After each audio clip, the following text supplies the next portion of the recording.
Assalamualaikum warahmatullahi wabarakatuh. Alhamdulillahirabbil alamin wassalatu wassalamu ala asyrafil anbiya'i wal mursalin wa ala alihi wa sahbihi ajma'in. Allahumma rabbi syrah li sadri wa yassir li amri wa hlul 'uqdatam min lisani yafqahu qawli. Allahumma yassir wa la tu'assir. Bersyukur kepada Allah dengan mengucapkan Alhamdulillahi Rabbil Alamin, dan bersalawat kepada Nabi Muhammad dengan mengucapkan Allahumma salli ala Sayyidina Muhammad. Yang kami hormati dan kami muliakan Imam Cik Masjid, BKM Masjid, dan juga seluruh pengurus Masjid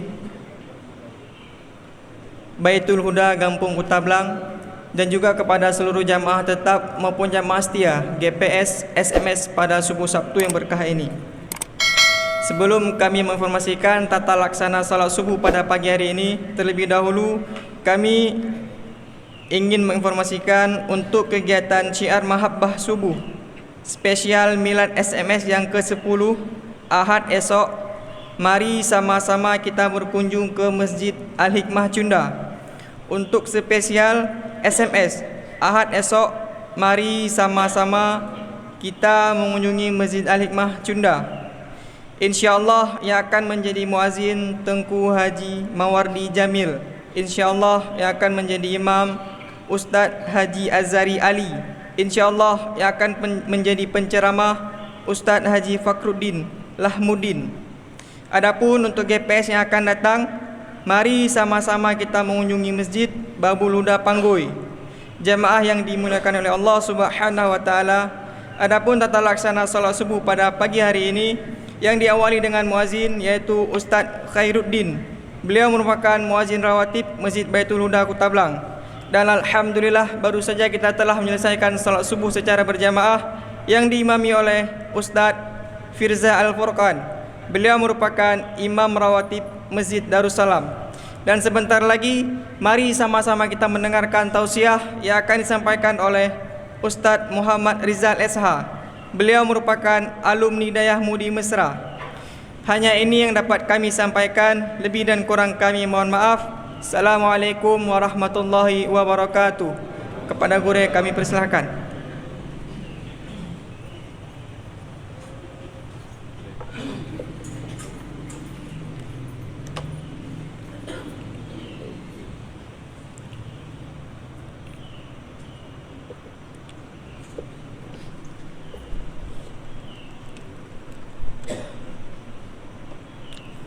Assalamualaikum warahmatullahi wabarakatuh.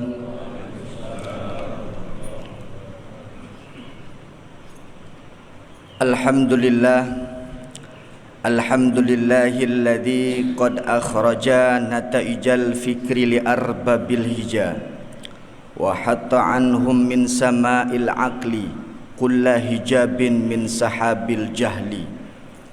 Allahumma rabbi israh li sadri wa yassir li amri wahlul 'uqdatam min lisani yafqahu qawli.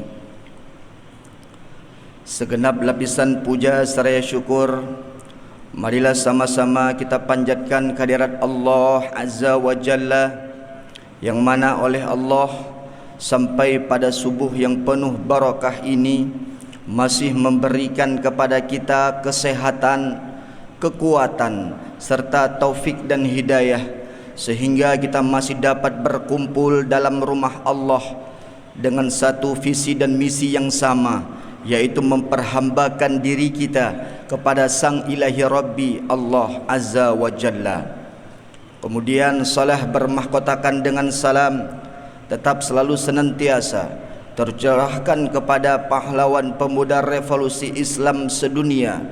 Beliaulah yang telah merubah pola pikir umat manusia dan mengantarkan kita dari zaman menyembah Latta, Uzza dan berhala ke zaman menyembah Allah Azza wa Jalla. Imam besar Masjid Baitul Huda yang kita muliakan, para pengurus masjid, panitia pembangunan masjid, yang kami muliakan para seluruh sesepuh, tuan-tuan guru kami sekalian, baik dari gerakan subuh Jumat Barakah daripada syiar Muhibbah Subuh dan Gerakan Pemuda Subuh, dan yang teristimewa kepada seluruh para hadirin kaum muslimin dan muslimat sidang jamaah salat subuh yang insya-Allah dimuliakan oleh Allah Subhanahu wa taala. Hadirin kaum muslimin dan muslimat yang insya-Allah dimuliakan oleh Allah Subhanahu wa taala. Allah Subhanahu wa taala telah memberikan kepada kita manusia yang cukup sempurna. Di samping Allah telah memberikan nafsu kepada kita, Allah juga ada memberikan yang namanya akal pikiran, yang mana akal tersebut Allah Subhanahu wa taala yang telah memberikan kepada kita akal yang fungsi tak lain dan tidak bukan ialah kita untuk bertafakur, untuk kita merenungi berbagai macam apa-apa saja yang telah Allah berikan kepada kita. Dalam kitab Kashifatus Sajah, yang kitab ini dikarang oleh salah seorang ulama, Syekh Imam Nawawi Al-Bantani, yang kitab Kashifatus Sajah ini merupakan syarahan daripada kitab Safinatun Najah. Beliau menukilkan yang bahwa ada 5 perkara fungsi daripada akal yang telah Allah ciptakan kepada kita, yang dengan akal pikiran itu marilah kita pergunakan dengan sebaik-baiknya supaya kita menjadi mukmin yang sejati. Yang pertama, kata Syekh Imam Nawawi Al-Bantani, gunakanlah akal pikiran yang telah Allah berikan kepadamu. Tafakkaru fi ayatillah, berfikirlah, merenungilah pada tentang ciptaan Allah Subhanahu wa taala. Rasulullah sallallahu alaihi wasallam bersabda yang diriwayatkan oleh Ibnu Abbas, beliau mengatakan, tafakkaru fil khalqi wa la tafakkaru fil khaliq. Berfikirlah kamu pada ciptaan Allah Subhanahu wa taala, wala tafakkaru fil khaliq. Jangan pernah sesekali kamu berfikir yaitu terhadap orang yang menciptakan. Di dalam Al-Qur'an lebih kurang 91 ayat Allah Subhanahu wa taala memerintahkan kepada kita untuk berfikir pada ciptaan Allah. Salah satunya dalam Al-Quran, dalam surah As-Saffat ayat yang ke-6, Allah Subhanahu wa taala berfirman, A'udzu billahi minasyaitonir rajim. Bismillahirrahmanirrahim. Inna zayyana as-sama'ad dunya bizinatil kawakib. Sesungguhnya Allah Subhanahu wa taala telah menghiasi langit-langit dunia. Dengan apa Allah hiasi? Bizinatil kawakib, dengan bintang-bintang yang bertaburan, yang berkelip di ketika waktu malam. Hadirin jamaah sekalian yang insya-Allah dimuliakan oleh Allah Subhanahu wa taala, marilah kita untuk bertafakur, berfikir kita bagaimana kekuasaan Allah Subhanahu wa taala yang telah menciptakan 7 petala langit tanpa tali, yang dihiasi dengan bintang-bintang dan rembulan. Allah telah menciptakan 7 petala bumi tanpa tonggakan, yang dihiasi dengan hewan-hewan dan tumbuh-tumbuhan. Dan Allah juga telah menciptakan kita manusia yang penuh berpasang-pasangan. Dan alangkah indahnya juga kekuasaan Allah. Manusia itu sendiri telah menciptakan yang namanya ajinomoto, miwon, ajibon, aji, penyedap rasa. Maka hadirin sekalian yang insya-Allah dimuliakan oleh Allah Subhanahu wa taala, di ketika kita melihat bagaimana bentuk kekuasaan Allah, maka sepatutnya kita untuk bersyukur di atas apa saja yang telah Allah berikan kepada kita.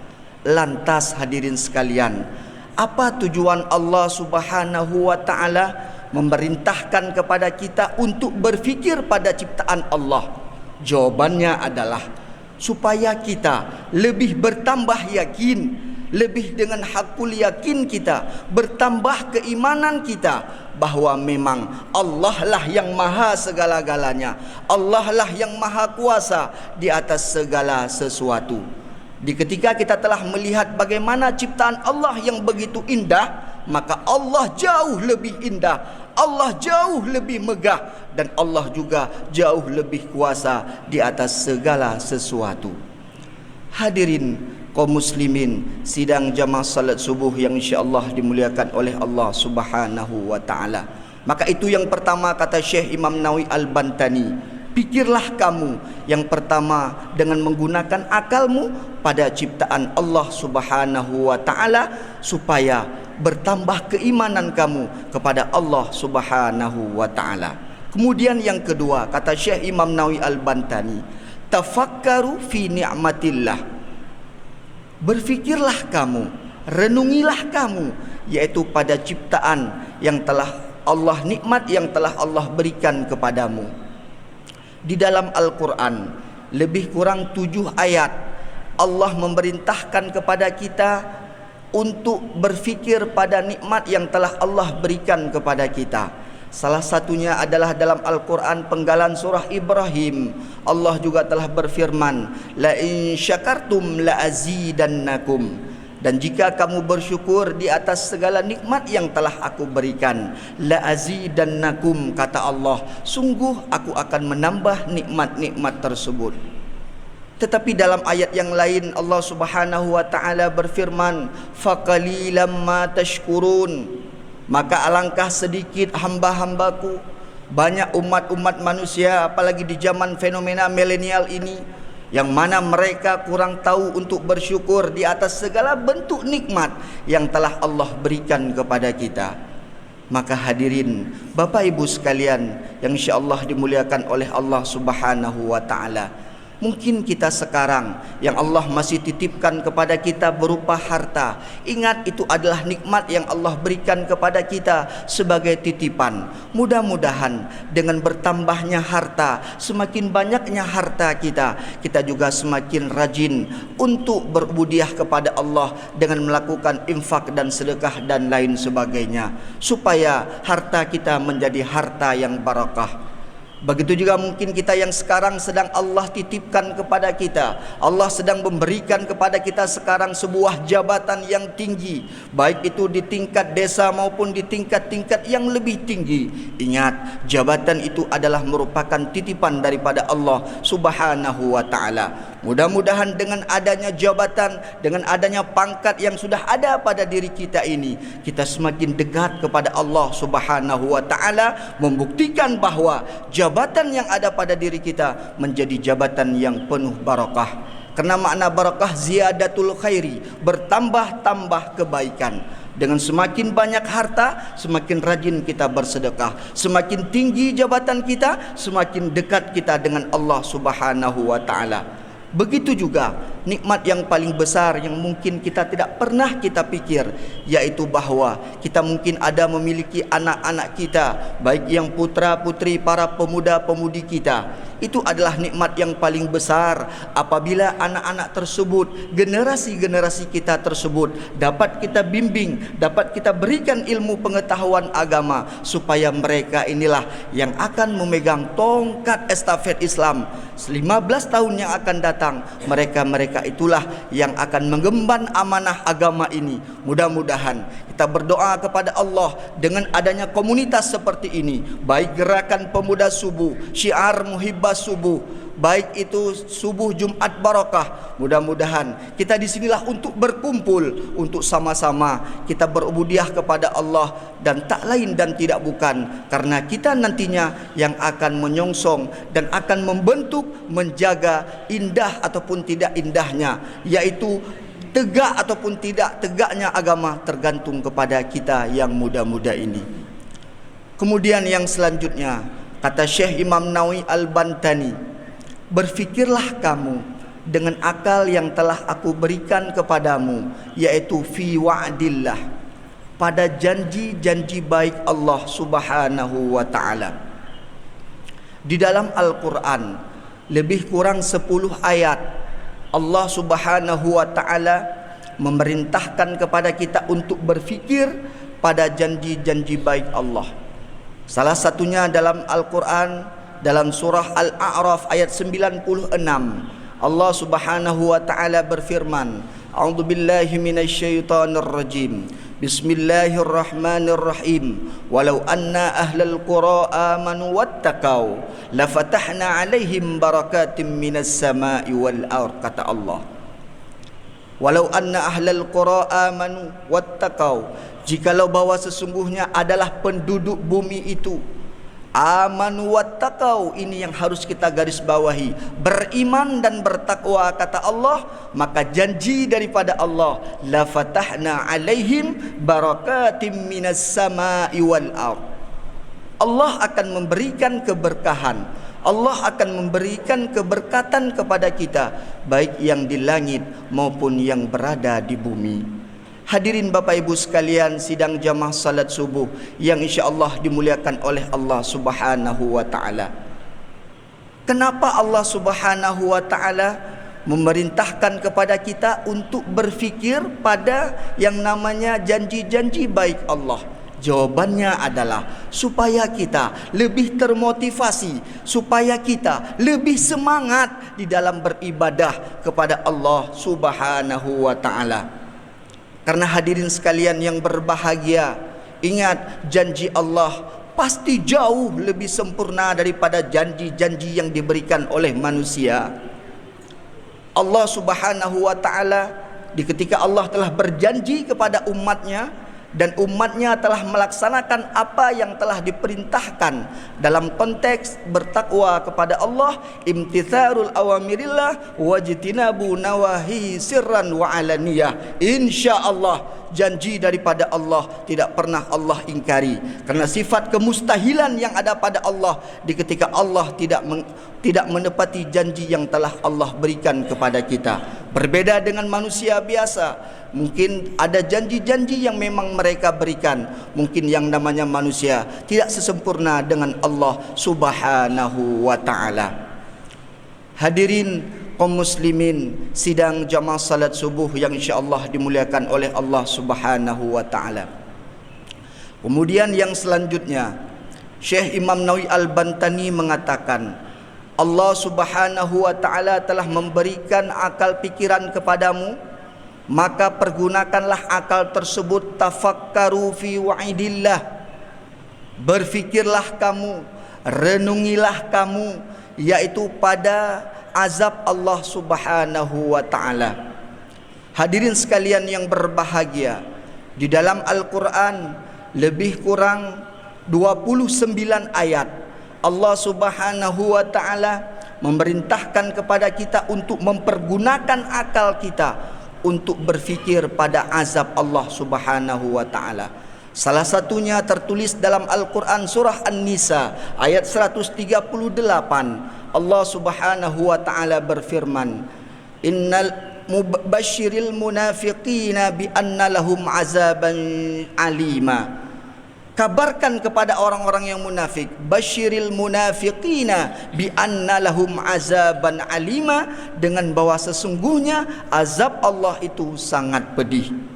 Hadirin sekalian yang berbahagia, kenapa Allah Subhanahu wa taala memerintahkan kepada kita untuk kita berfikir juga pada azab Allah Subhanahu wa taala? Jawabannya adalah supaya kita merasa lebih takut, supaya lebih mendekatkan diri kita kepada Allah Subhanahu wa taala, dengan kita mengetahui bahwa di ketika kita melanggar dengan syariat agama, di ketika kita tidak melakukan ibadah, apalagi ibadah salat fardu, maka begitu banyaknya yaitu cobaan serta rintangan dan siksa-siksa yang Allah berikan kepada kita. Di ketika kita memiliki akal, kita telah berfikir bahwa azab Allah itu sangat pedih. InsyaAllah kalau kita memiliki kalbun yang salim, InsyaAllah kita bertaubat kepada Allah. Kad fata ma fata, yang berlalu biarlah berlalu. Mudah-mudahan kita semua menjadi manusia-manusia yang pandai selalu beribadah kepada Allah Subhanahu wa ta'ala. Kemudian yang selanjutnya, yang terakhir, Syekh Imam Nawawi Al-Bantani mengatakan, pergunakanlah akal pikiran yang telah Allah berikan kepadamu, yaitu yang terakhir, tafakkaru fi taksirin nafsi anit ta'ah. yaitu pada memikirkan bahawa mungkin kita cukup banyak kelalaian yang telah kita lakukan daripada taat kepada Allah Subhanahu wa taala. Maka pada kesempatan subuh yang berbahagia ini, saya tidak ingin mau menggurui guru-guru sekalian. Kita sama-sama menyampaikan yaitu nasihat. Mudah-mudahan kita saling tukar pikiran. Mari sama-sama kita introspeksi diri kita masing-masing. Hasibu qabla an tuhasabu, Bapak Ibu sekalian. Mari sama-sama kita untuk mengintrospeksi diri kita. Berapa puluh tahun telah kita hidup di atas permukaan bumi ini? Berapa tahun dengan umur yang telah Allah titipkan itu? Apakah kita banyak lalai daripada taat kepada Allah? Apakah dengan umur yang telah Allah berikan itu lebih banyak kita manfaatkan untuk berubudiah kepada Allah ataupun kita bermaksiat kepada Allah? Maka marilah Bapak Ibu sekalian hadirin jamaah salat subuh yang insya-Allah dimuliakan oleh Allah Subhanahu wa taala, kita berdoa kepada Allah semoga kita tergolong ke dalam perkataan baginda Rasul, khairun nas man tala umuruhu fahasuna amaluh, kata baginda Rasul, orang yang paling baik adalah semakin panjang umur diberikan oleh Allah, semakin baik pula amal ibadahnya kepada Allah. Wa syarrun nas man tala umuruhu wa sa'a amaluh, orang yang paling buruk adalah semakin panjang umur diberikan oleh Allah, semakin sedikit pula amal ibadahnya kepada Allah Subhanahu wa taala.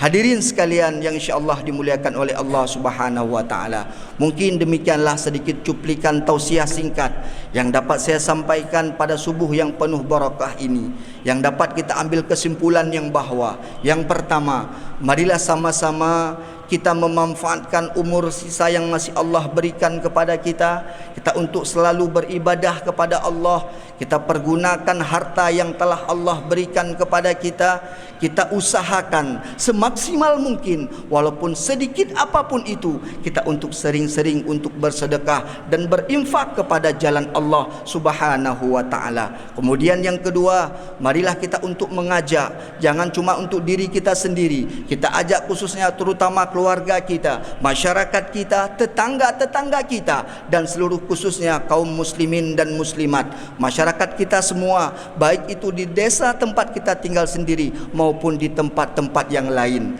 Karena dengan kita sudah bersatu untuk beribadah kepada Allah Subhanahu wa taala, insya-Allah desa kita, kampung kita menjadi desa yang baldatun thayyibatun wa rabbul ghafur.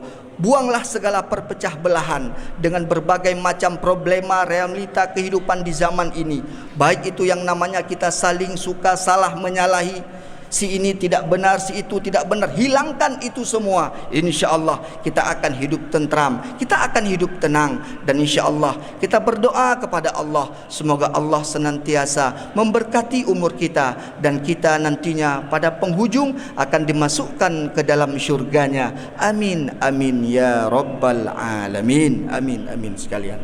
Mungkin demikianlah yang dapat saya sampaikan pada pertemuan singkat ini. Lebih dan kurang dan lebih saya mohon maaf.